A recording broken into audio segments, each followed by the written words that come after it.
السلام علیکم ورحمۃ اللہ وبرکاتہ،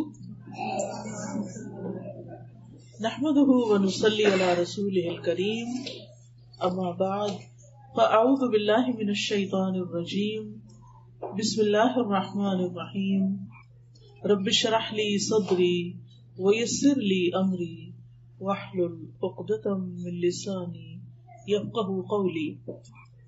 سورۃ الاحزاب میں اللہ سبحانہ وتعالی فرماتے ہیں ان اللہ وملائکتہ یصلون علی النبی یا ایھا الذین آمنوا صلوا علیہ وسلموا تسلیما۔ بے شک اللہ اور اس کے فرشتے نبی پر صلاۃ بھیجتے ہیں، درود بھیجتے ہیں۔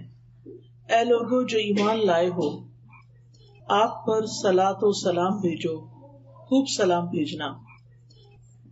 سورۃ الاحزاب کی اس آیت سے ہمیں رسول اللہ صلی اللہ علیہ وسلم کے بلند درجات کے بارے میں پتہ چلتا ہے کہ آپ کا درجہ کتنا بلند ہے، کہ اللہ سبحانہ وتعالی فرشتوں کی مجلس میں، فرشتوں کے سامنے رسول اللہ صلی اللہ علیہ وسلم کی مدح و ثنا بیان کرتے ہیں۔ یعنی نبی صلی اللہ علیہ وسلم کی تعریف اللہ سبحانہ وتعالی کہاں بیان کرتے ہیں؟ فرشتوں کے سامنے، کہ وہ آپ کے کتنے پسندیدہ بندے ہیں، ان کا مقام کتنا بڑا ہے، ان کا درجہ کتنا بڑا ہے۔ اور پھر یہ بات بتا کر اس کے بعد ہمیں یہ بتایا گیا کہ فرشتے بھی آپ کی تعریف کرتے ہیں۔ یعنی آپ صلی اللہ علیہ وسلم کی تعریف اللہ تعالیٰ تو فرماتے ہی، اور آپ سوچئے کہ جس کی تعریف اللہ سبحانہ تعالیٰ فرمائے پھر ان کا مقام کتنا بلند ہوگا۔ اور پھر اس کے بعد فرشتے آپ کی تعریف کرتے ہیں، اور ملائے اعلیٰ میں جو بلند فرشتوں کی مجلس ہے اس میں آپ کا ذکر بلند ہوتا ہے۔ یہ کہہ کے ہم سے کہا گیا ہے اے ایمان والو، یعنی جو لوگ محمد صلی اللہ علیہ وسلم پر ایمان رکھتے ہیں انہیں بھی چاہیے کہ وہ کیا کریں؟ محمد صلی اللہ علیہ وسلم پر درود و سلام بھیجیں۔ اور یہ ہمارے اوپر ایک فریضہ ہے کہ آپ صلی اللہ علیہ وسلم نے ہماری ہدایت کے لیے، ہمارے دین کے لیے کتنی تکلیفیں اٹھائیں، کتنی پریشانیاں دیکھی، ہر چیز آپ نے قربان کر دی، اپنا گھر بار، اپنے اہل و عیال، سب کچھ مکہ سے مدینہ کی طرف ہجرت کی، اور پھر ویسے بھی عبادت میں آپ کتنی تکلیف اٹھاتے تھے اور امت کے لیے دعائیں کتنی کرتے تھے۔ تو امت کو بھی چاہیے کہ ان کا شکریہ ادا کریں۔ ہم آپ کے لیے کیا کر سکتے ہیں؟ ہم آپ کی نہ تو کوئی خدمت کر سکتے ہیں، نہ آپ کو کچھ تحفہ دے سکتے ہیں، یعنی فزیکلی تو کوئی چیز ہم نہیں کر سکتے، لیکن ہم کیا کر سکتے ہیں کہ آپ کے لیے دعا کر سکتے ہیں، اور وہ دعا جو درود شریف کی شکل میں ہمیں سکھا دی گئی ہے۔ تو اس آیت میں اللہ سبحانہ تعالیٰ نے نبی صلی اللہ علیہ وسلم کا مقام و مرتبہ اس دور میں بھی بلند کیا، اور آپ کے دنیا سے جانے کے بعد بھی آج تک جو بھی شخص قرآن مجید پڑھتا ہے وہ آپ کے درجے اور آپ کے مقام کو سمجھتا ہے۔ اور پھر آپ دیکھیے کہ ابن عباس کہتے ہیں کہ یصلون کا مطلب ہے کہ فرشتے نبی صلی اللہ علیہ وسلم کے لیے برکت کی دعا کرتے ہیں، کہ آپ کی امت میں برکت ہو، آپ کے کام میں برکت ہو، اور آپ جب زندہ تھے تو اس وقت آپ کی زندگی میں برکت، کہ آپ جو بھی کام کریں اس کا بہت زیادہ فائدہ ہو، بہت زیادہ اجر و ثواب ہو۔ اور پھر آپ دیکھیے کہ صرف ہمیں صلاۃ بھیجنے کو، درود بھیجنے کو ہی نہیں کہا گیا، بلکہ اس کے ساتھ ساتھ ہمیں سلام بھیجنے کو بھی کہا گیا، وَسَلِّمُوا تَسْلِيمًا، اور خوب خوب سلام بھیجو۔ تو اس طرح آپ دیکھیے کہ آپ صلی اللہ علیہ وسلم کے لیے آسمان والے بھی تعریف کرتے ہیں اور زمین والے بھی تعریف کرتے ہیں۔ آسمان والے بھی آپ کی سلامتی کی دعائیں کرتے ہیں، اور پھر زمین والے یعنی ہم لوگ بھی جب آپ پر درود و سلام بھیجتے ہیں تو آپ کی سلامتی اور آپ کے لیے برکت کی دعا کرتے ہیں۔ نبی صلی اللہ علیہ وسلم پر درود بھیجنا اللہ سبحانہ تعالیٰ کے حکم، اللہ تعالیٰ کے فرمان کی تعمیل کرنا ہے۔ یعنی اللہ تعالیٰ نے ہمیں جو حکم دیا ہے اس کو ماننا ہے۔ اس طرح اس کا ایک فائدہ یہ بھی ہوتا ہے کہ ہم اللہ تعالیٰ کا حکم مان کر بھی ثواب کماتے ہیں. درود پڑھ کر تو ثواب کماتے ہی ہیں، لیکن اللہ سبحانہ تعالیٰ کی بات بھی مانتے ہیں. پھر یہاں یا ایھا الذین آمنوا کہا گیا، یعنی یہ ایمان والوں کی ایک امتیازی شان ہے. یعنی ایمان والوں کے کرنے کے جو کام ہیں ان میں سے ایک اہم کام ہے. اور اس طرح ہم آپ صلی اللہ علیہ وسلم کو ایک آنر بھی دیتے ہیں، ان کی عزت کرتے ہیں، ان کا ادب کرتے ہیں، ان کا مقام بلند کرتے ہیں، اور الٹیمیٹلی خود اپنے لیے ثواب اور ریوارڈ کماتے ہیں. کتنا ثواب؟ حدیث میں آتا ہے رسول اللہ صلی اللہ علیہ وسلم نے فرمایا، جو شخص ایک بار مجھ پر درود بھیجے گا اللہ تعالیٰ اس پر 10 بار رحمتیں نازل کرے گا. یعنی ویسے تو یہ کہ اللہ کی رحمت حاصل کرنے کے اور بھی کام ہیں، لیکن یہ سب سے آسان اور سب سے بہترین کام ہے کہ جب بھی ہم چاہیں کہ اللہ تعالیٰ ہم پر اپنی رحمت نازل کرے تو ہم کیا کرنا شروع کر دیں؟ درود پڑھنا شروع کر دیں، تو اللہ سبحانہ تعالیٰ کی رحمتیں آنا شروع ہو جائیں گی. ہم میں سے کون ہے جس کو اللہ سبحانہ تعالیٰ کی رحمت نہیں چاہیے؟ ہم میں سے ہر ایک اس رحمت کا محتاج ہے اور اس کا منتظر ہے. نہ صرف یہ کہ رحمت نازل ہوتی ہے بلکہ اس کے ساتھ ساتھ گناہ بھی معاف ہوتے ہیں، نیکیوں میں اضافہ ہوتا ہے. ایک اور روایت سے پتہ چلتا ہے کہ جو شخص ایک مرتبہ درود بھیجتا ہے اس پر 10 رحمتیں آتی ہیں، اس کے 10 گناہ معاف ہوتے ہیں اور اس کے 10 درجے بلند ہوتے ہیں. یعنی درجے بلند ہونے کا مطلب کیا ہے کہ وہ اللہ تعالیٰ کے قریب ہوتا جاتا ہے، جنت کے قریب ہوتا جاتا ہے. اور پھر جنت میں بھی آپ کو معلوم ہے کہ درجے ہیں، سب لوگ ایک لیول پر نہیں ہوں گے.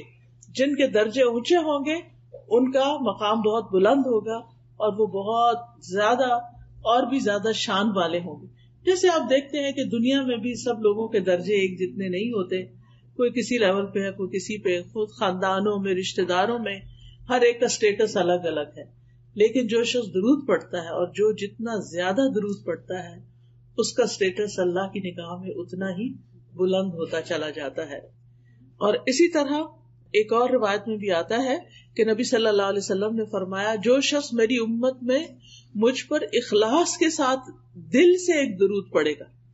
یعنی ایک تو یہ ہے کہ ہم کام کاج کر رہے ہوتے ہیں، بعض لوگ ٹی وی دیکھ رہے ہوتے ہیں، ساتھ درود پڑھے ہوتے ہیں، یا واک کر رہے ہیں درود پڑھے، تو کوئی بات نہیں، آپ جہاں بھی ہو درود پڑھتے رہیں. منع نہیں ہے کہ آپ واک میں درود نہیں پڑھ سکتے، یا کوئی آپ کے پاس بیٹھا تو آپ درود نہیں پڑھ سکتے. اس کے لیے ہمیں نماز کی طرح شرائط نہیں رکھی گئی. نماز میں تو یہ ہوتا ہے نا کہ پھر آپ کو وضو کرنا ہوتا ہے، پھر آپ اپنا لباس پراپر رکھتے ہیں، پھر آپ قبلے کی طرف منہ کرتے ہیں، پھر آپ کو کسی سے بات نہیں کرنی، آپ کچھ کھا نہیں سکتے، آپ بول نہیں سکتے، آپ سو نہیں سکتے، آپ ہل جل نہیں کر سکتے. نماز کی تو یہ ساری شرائط ہیں، وہ تو ہمیں نماز کے لیے پوری کرنی ہے. لیکن درود کے لیے ایسی کوئی شرط نہیں ہے. ہم لیٹ کے بھی درود شریف پڑھ سکتے ہیں، ہم کھڑے بھی پڑھ سکتے ہیں، ہم واک کرتے ہوئے پڑھ سکتے ہیں، ہم کھانا بناتے ہوئے پڑھ سکتے ہیں، ہم لوگوں کی مجلس میں بھی بیٹھ کر درود شریف پڑھ سکتے ہیں، ہم بازار میں ہیں، شاپنگ کر رہے ہیں، اس وقت بھی ہم دل میں درود شریف پڑھ سکتے ہیں.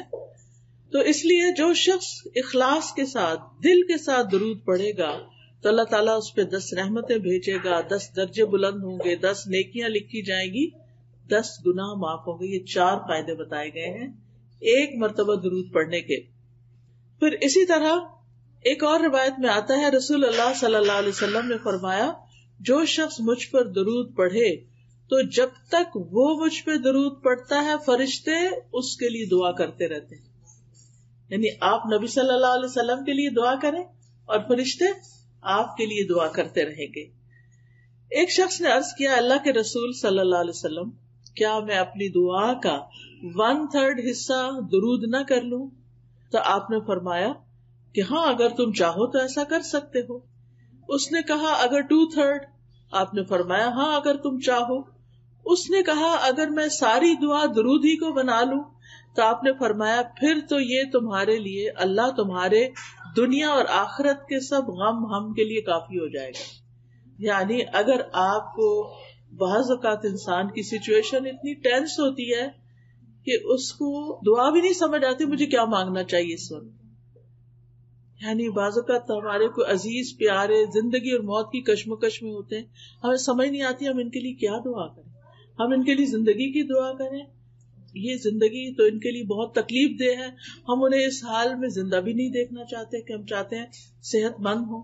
اور اگر صحت کی دعا کرتے ہیں تو ڈاکٹرز کہتے ہیں کہ یہ ساری زندگی پیرالائزڈ رہیں گے, یہ اپنے منہ سے کھا نہیں سکیں گے, اپنے منہ سے پی نہیں سکیں گے. کچھ سمجھ ہی نہیں آتی کہ پھر کیا مانگے اور کیا نہ مانگے. تو ایسی صورت میں ہم درود شریف پڑھنا شروع کر دیں کہ اللہ کی رحمت آ جائے. اور اگر اللہ کی رحمت آ جائے تو اللہ تعالیٰ اس بندے کو بالکل سیدھا اٹھا کے کھڑا کر سکتا ہے. جو رب مردوں کو اٹھا کے کھڑا کر سکتا ہے, جو مردوں کو زندہ کرے گا, کیا وہ ایک بیمار شخص کو, ایک تکلیف کی حالت میں جو شخص ہے اس کو وہ سیدھا تندرست نہیں کر سکتا؟ بالکل کر سکتا ہے. اللہ تعالیٰ کے لیے تو کچھ بھی مشکل نہیں. تو اس لیے ہمیں اپنی زندگی میں درود کی کثرت کر دینی چاہیے. پھر اسی طرح یہ ہے کہ رسول اللہ صلی اللہ علیہ وسلم نے فرمایا مجھ پر درود بھیجا کرو, کیونکہ تمہارا مجھ پر درود بھیجنا تمہارے لیے باعث برکت ہے, اور میرے لیے اللہ سے وسیلہ کا سوال بھی کیا کرو. یعنی درود بھی بھیجو, سلام بھی بھیجو, اور وسیلہ کی دعا بھی کرو. اب یہ وسیلہ کیا چیز ہے؟ جنت میں ایک مقام ہے جو سب سے زیادہ خوبصورت ہے, یعنی پوری جنت سے زیادہ خوبصورت ہے, اور وہ مقام صرف ایک شخص کو ملے گا, صرف ایک کو وہ ملے گا, کسی اور کو وہ نہیں ملے گا. تو نبی صلی اللہ علیہ وسلم نے فرمایا مجھے امید ہے کہ وہ میں ہی ہوں گا, کیونکہ آپ کا مقام اور درجہ ساری انسانیت سے بڑھ کر ہے. تو اب آپ دیکھیے کہ وہ ہے تو آپ کے لیے, لیکن آپ نے امت کو شرف بخشا کہ ہم آپ کے لیے یہ دعا کریں کہ اللہ تعالیٰ ہمارے نبی کو وہ مقام وسیلہ عطا فرمانا. پھر اسی طرح آپ دیکھیے کہ جب ایک شخص درود پڑھتا ہے تو وہ درود اس شخص کی طرف سے نبی صلی اللہ علیہ وسلم کو پہنچایا جاتا ہے, آپ کو بتایا جاتا ہے. رسول اللہ صلی اللہ علیہ وسلم نے فرمایا جو شخص ایک بار مجھ پر درود بھیجے اللہ اس پر 10 رحمتیں نازل کرے گا. اس پر ایک فرشتہ مقرر ہے جو مجھ تک پہنچاتا رہتا ہے. یعنی ہم اپنے گھر میں بیٹھ کے پڑھیں, بعض اوقات ہم سوچتے ہیں نا کوئی مدینہ جائے, کوئی روزے پہ جائے اور ہمارا سلام لے کر جائے, تو بات یہ ہے کہ وہاں جا کر کوئی پہنچائے, یا آپ یہاں اپنے گھر میں بیٹھے ہوئے درود پڑھ رہے ہیں, یہاں پڑھ رہے ہیں, اور اللہ تعالیٰ کی طرف سے فرشتہ مقرر ہے, وہ آپ کا درود وہاں تک لے جائے گا, پہنچا دے گا. یعنی بعض اوقات ہم انسانوں کی منت کرتے ہیں, اور انسان کیا وہ وہاں جاتے ہیں وہ بھول ہی جاتے ہیں کہ مجھے کس کس نے کیا کہا تھا, اور ہمیں کوئی ایسا طریقہ بھی نہیں ملتا کہ ہم سے کہا گیا ہو کہ کوئی لے کے جائے اور پہنچائے.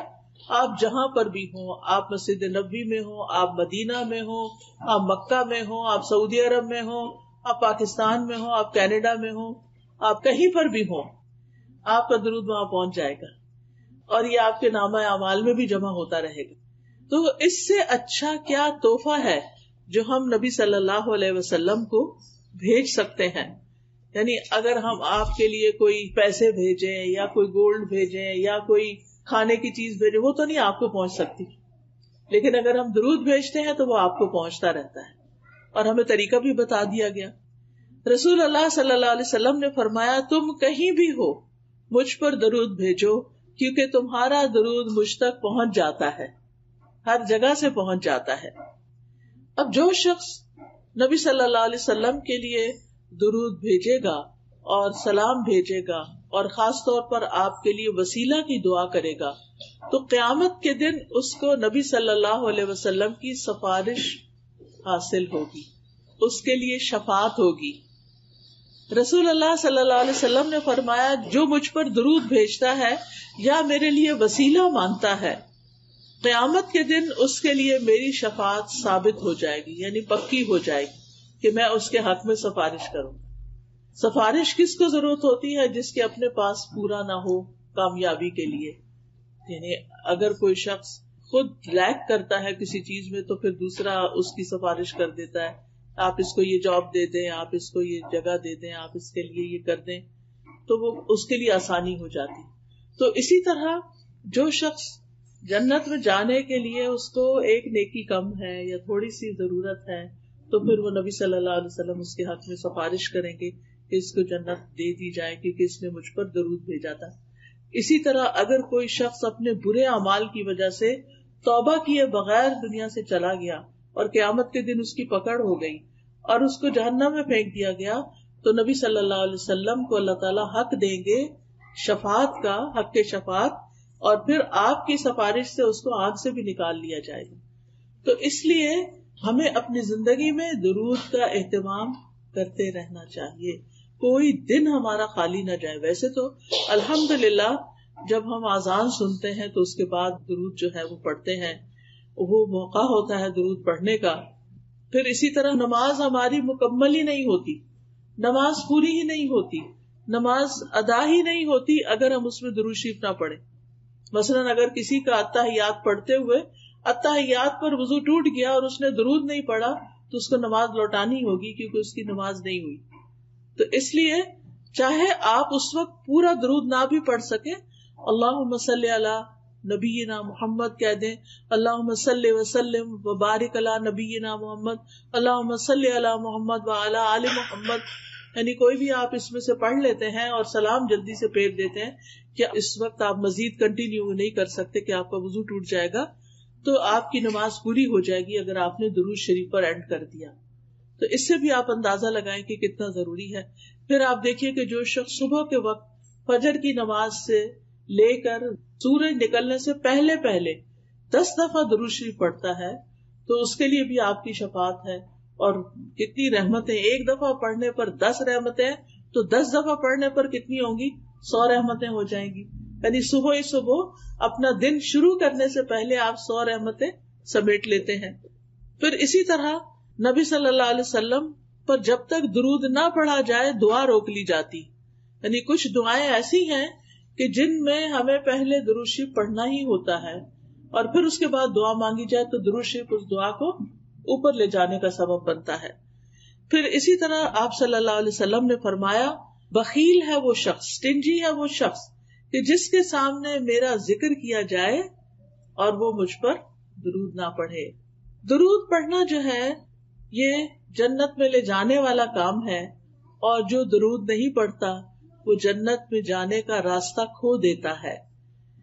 حضرت حسین بن علی رضی اللہ عنہ امام حسین سے مروی ہے کہ رسول اللہ صلی اللہ علیہ وسلم نے فرمایا، جس کے پاس میرا ذکر کیا گیا یعنی میرا نام لیا گیا اور وہ مجھ پر درود پڑھنا بھول گیا، اس نے پڑھا ہی نہیں، صلی اللہ علیہ وسلم نہیں کہا، ہونا تو یہ چاہیے نا، جب بھی آپ کا نام لیا جائے تو دل ہی دل میں یا ہلکی سی آواز سے صلی اللہ علیہ وسلم پڑھ لیا جائے۔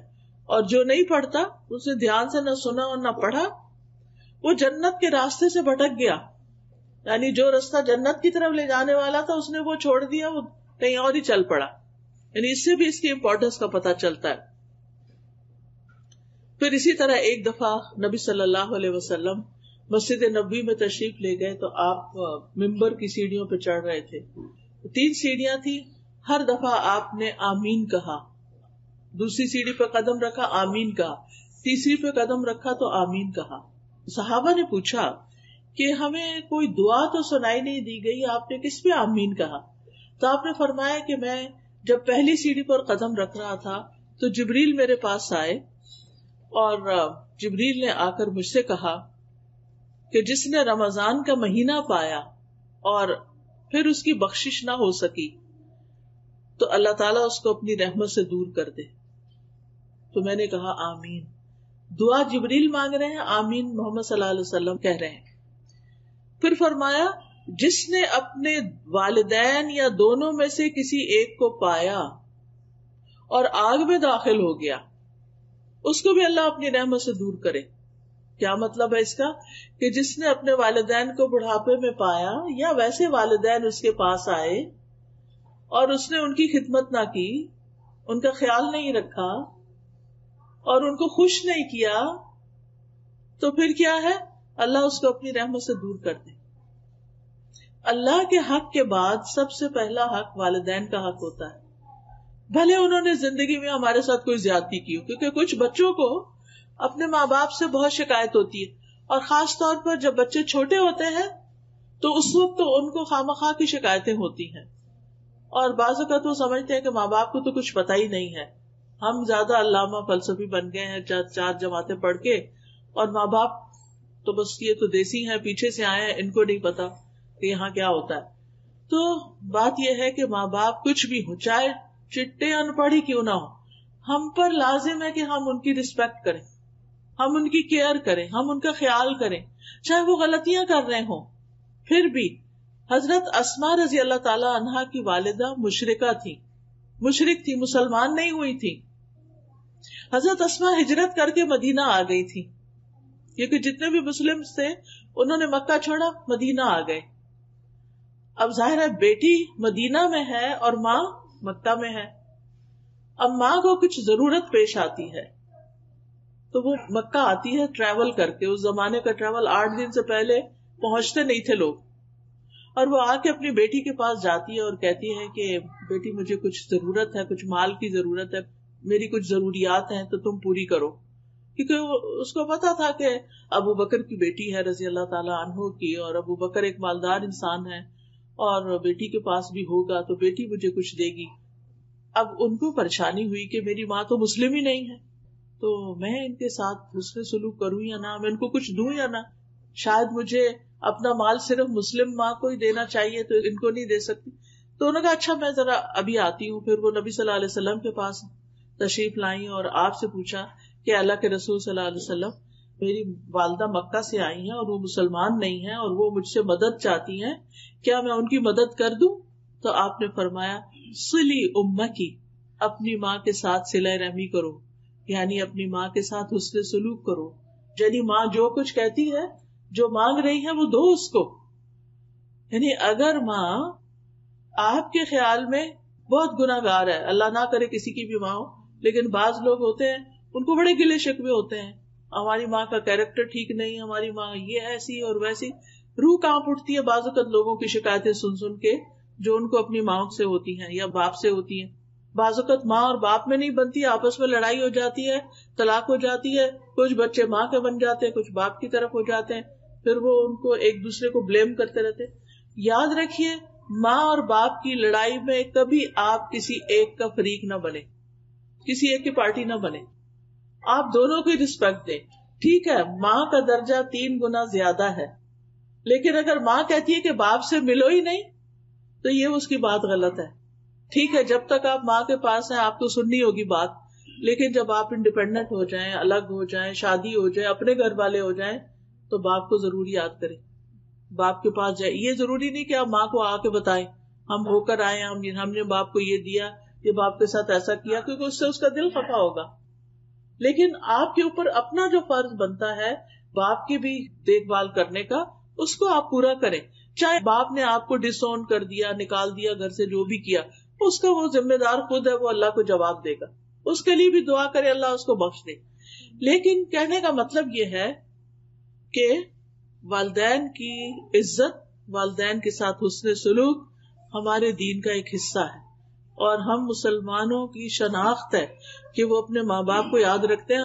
ہم دوسرے قوموں کی طرح نہیں ہے کہ جو سال میں ایک دن مدرس ڈے پہ ماں باپ کو کوئی گفٹ دے دیں اور باقی سال پلٹ کے پوچھیں بھی نہ کہ تم کون ہوتے ہو. ہمارا کلچر، ہمارا دین، ہمارے طور طریقے، ہمارا لائف سٹائل مسلمانوں والا ہونا چاہیے، کیونکہ اللہ نے ہمیں گائیڈنس سے نوازا ہے، نور عطا کیا ہے، روشنی عطا کی ہے. ہمیں محمد صلی اللہ علیہ وسلم جیسے پیغمبر دیے ہیں جن کے بارے میں اللہ تعالیٰ اسی سورۃ الاحزاب میں فرماتے ہیں لَقَدْ كَانَ لَكُمْ فِي رَسُولِ اللَّهِ أُسْوَةٌ حَسَنَةٌ، تمہارے لیے اللہ کے رسول صلی اللہ علیہ وسلم کی زندگی میں خوبصورت نمونہ ہے. تو ہمیں تو اس نمونے کو اڈاپٹ کرنا ہے، ہمیں تو آپ کی تعلیمات کو دیکھنا ہے، ہمیں تو آپ کی سنتوں پر چلنا ہے، ہمیں تو آپ کی شفاعت حاصل کرنی ہے، ہمیں تو آپ پر درود بھیجنا ہے، ہمیں تو آپ کی سیرت پڑھنی ہے، ہمیں تو آپ کا ایسا امتی بننا ہے کہ جس پر آپ قیامت کے دن خوش ہو جائیں کہ یہ دیکھیں میرا امتی جس نے میرے بعد میرا کام آگے بڑھایا، لوگوں کو مسلمان کیا. ہمارے پیغمبر نے آ کر کیا کیا تھا دنیا میں؟ سب سے بڑا کام کون سا کیا تھا؟ لوگوں کو اللہ کی طرف بلایا تھا، اسلام کی طرف بلایا تھا، لوگوں کو جہنم سے بچایا تھا. آپ کا ٹائٹل بشیر اور نذیر تھا کہ آپ خوشخبری دینے والے بھی تھے اور ڈرانے والے بھی تھے. آپ نے لوگوں کو سب سے پہلے جو آپ پر وحی نازل ہوئی خاندان کو اکٹھا کیا، ان کو اسلام کے بارے میں بتایا، پھر بڑی بگر ایکسٹینڈیڈ فیملی اور باقی مکہ والوں کے لیے صفا پہاڑی پر چڑھ کر آپ نے لوگوں کو اسلام کی دعوت دی جس پر آپ کا چچا آپ کا بہت مخالف ہو گیا. تو ہمیں تو اس لیگیسی کو آگے لے کے چلنا ہے اور نبی صلی اللہ علیہ وسلم کے سچے پکے امتی بننا ہے کہ قیامت کے دن ہماری ملاقات ہو تو حوض کوثر پر ہم آپ کے ہاتھ سے پانی پینے والے ہیں. وہ پانی کہ جو شہد سے میٹھا، دودھ سے زیادہ سفید اور برف سے زیادہ ٹھنڈا ہے. آپ سوچیے کہ وہ کتنا لذیذ ہوگا، اور جو ایک دفعہ پیے گا اس کو پھر کبھی پیاس نہیں لگے گی. تو حشر کے میدان میں تو دھوپ بھی ہے اور گرمی بھی ہے اور پشیمانی بھی ہے اور خوف بھی ہے. وہاں پر ٹھنڈا سایہ کہاں ملے گا اور ٹھنڈا پانی کہاں ملے گا؟ نبی صلی اللہ علیہ وسلم کے پاس. لیکن آپ کے قریب کون ہوگا؟ آپ نے فرمایا جس کے اخلاق بہت اچھے ہوں گے اور جس کے اندر عاجزی اور انکساری ہوگی. آپ نے کہا کہ قیامت کے دن تم میں سے سب سے زیادہ جو لوگ میرے قریب ہوں گے وہ ہوں گے کہ جن کے اخلاق اچھے ہوں گے، اور الموتیون اکنافہم، جن کے کندھے جھکے ہوں گے. مطلب یہ نہیں کہ ایسے اڑا کے چلے، مطلب یہ ہے کہ جن کے اندر عاجزی ہوگی. آپ دیکھیں کہ جب آپ کسی کو توجہ دیتے ہیں تو ایسے اپنے کندھے ہلکے سے جھکا لیتے ہیں. جب آپ کسی سے پیار لیتے ہیں یا آپ کسی کے ساتھ ملتے ہیں تو آپ اس کے طرف جھک جاتے ہیں، تو آپ کے کندھے آگے کو ہو جاتے ہیں. آپ کسی کی بات سنتے ہیں تو آپ اس کی طرف متوجہ ہوتے ہیں تو کندھے جھک جاتے ہیں.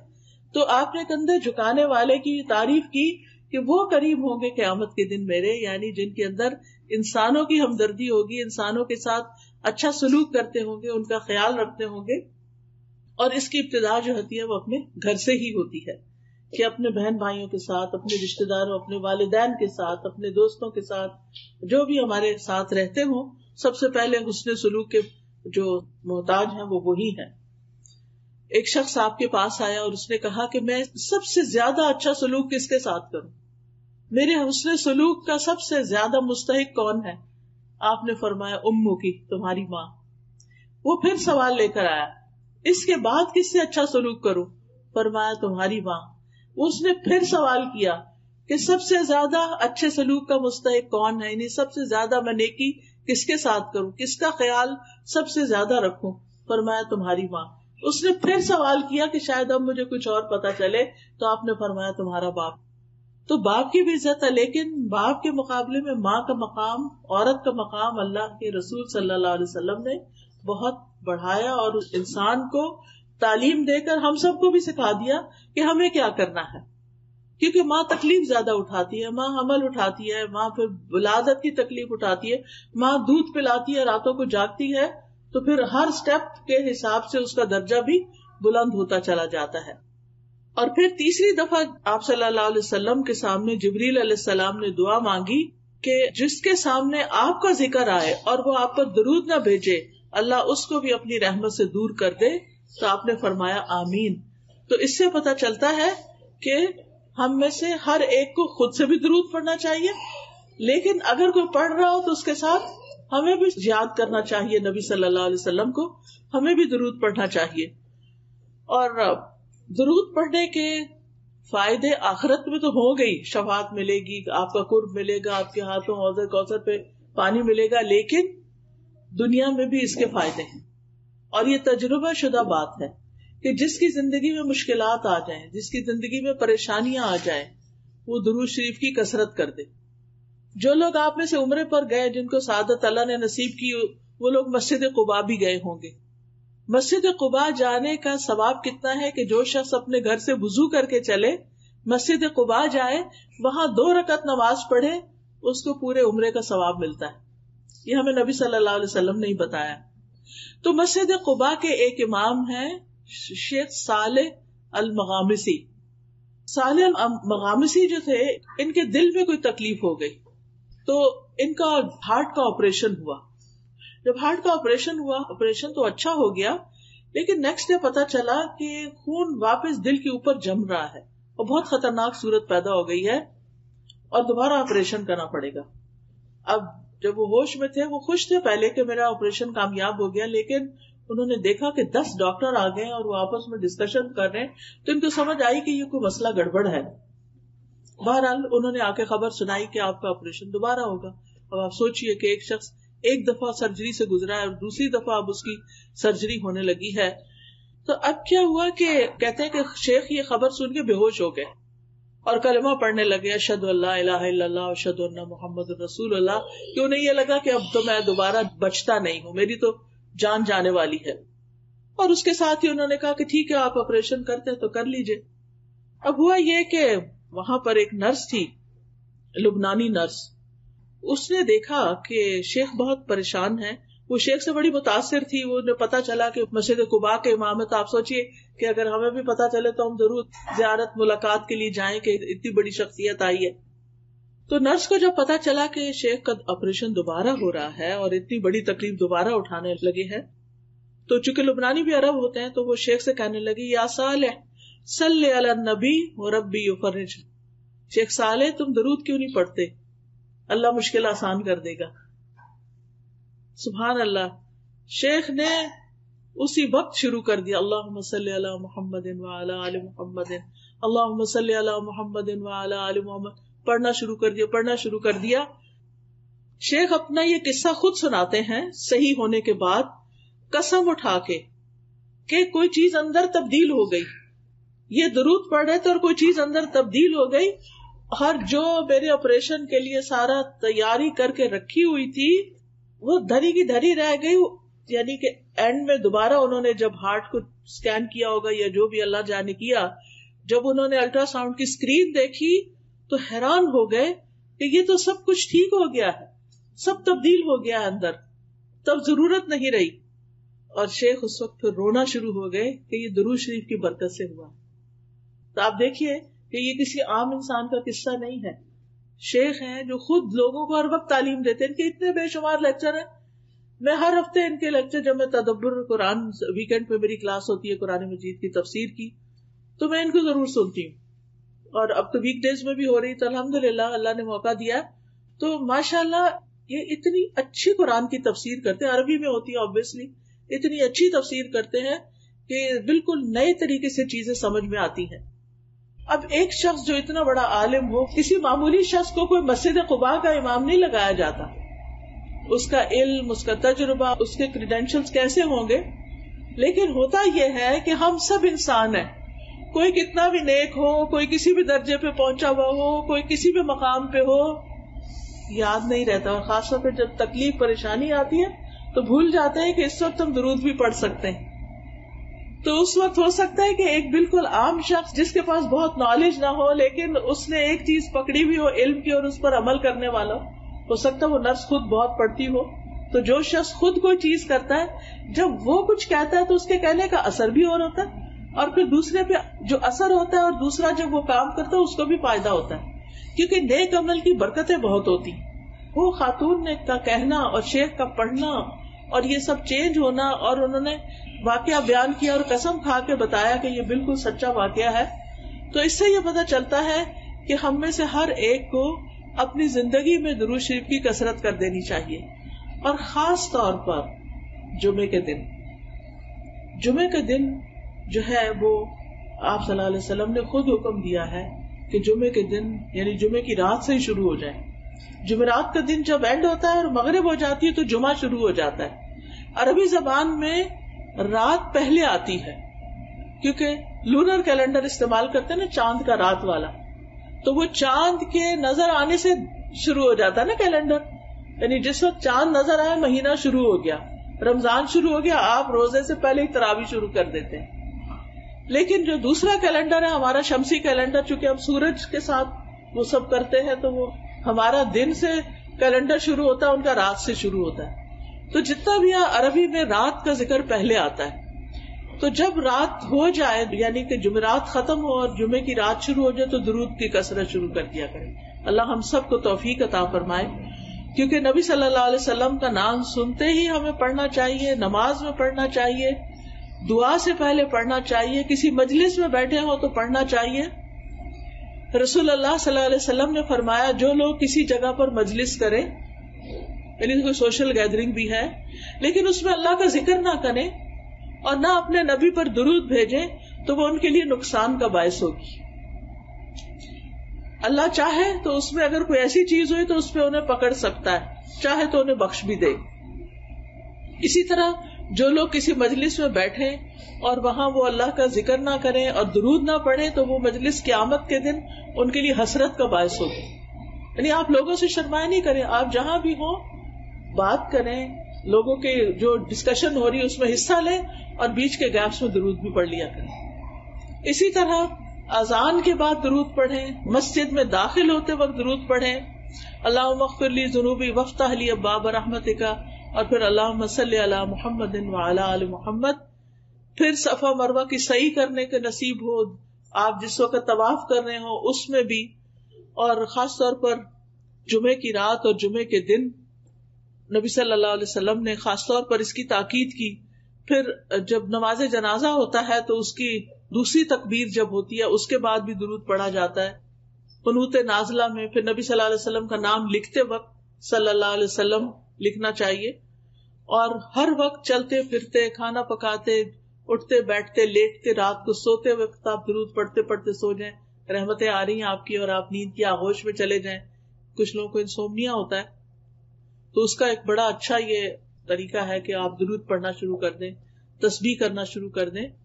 اور اسی طرح ایک نسخہ کسی نے بتایا تھا کہ سورۃ کہف میں آتا ہے نا کہ جب وہ کہف میں جو لیٹے ہوئے تھے وہ سو گئے تھے, وَتَحْسَبُهُمْ أَيْقَاظًا وَهُمْ رُقُودٌ, یہ اگر آپ پڑھنا شروع کریں تو نیند آ جاتی ہے. یعنی کچھ لوگوں کو نیند نہ آنے کا پرابلم ہوتا ہے نا, ویسے نیند آ رہی ہے جو ہی لیٹیں گے نیند غائب. تو درود شریف لمبے سے لمبا بھی آپ پڑھ سکتے ہیں جس کو درود ابراہیمی کہتے ہیں, اور چھوٹے سے چھوٹا بھی پڑھ سکتے ہیں. صلی اللہ علیہ وسلم, اللہم صلی علی محمد, اللہم صلی علی محمد وعلی آل محمد, اللہم صلی علی محمد النبی الامی وعلی آل محمد. اور آل کا ذکر اس لیے کرتے ہیں کیونکہ آپ کی آل اولاد نے, آپ کی ازواج, آپ کی ذریت, انہوں نے بھی نبی صلی اللہ علیہ وسلم کے ساتھ دین کے لیے بہت سی قربانیاں کی ہیں, تو ان کا بھی حق بنتا ہے کہ ان کو بھی ساتھ دعاؤں میں شریک رکھا جائے. اور پھر آپ دیکھیے کہ نبی صلی اللہ علیہ وسلم پر سلام بھی بھیجنا چاہیے, اور یہ ہم خاص طور پر جب اتحیات پڑھتے ہیں تو اس میں سلام آتا ہے, السلام علیکہ ایھا النبی ورحمۃ اللہ وبرکاتہ, السلام علینا وعلی عباد اللہ الصالحین. اور جب ہم اللہم صلی وسلم کہتے ہیں نا, سلم, تو یہ سلام ہوتا ہے.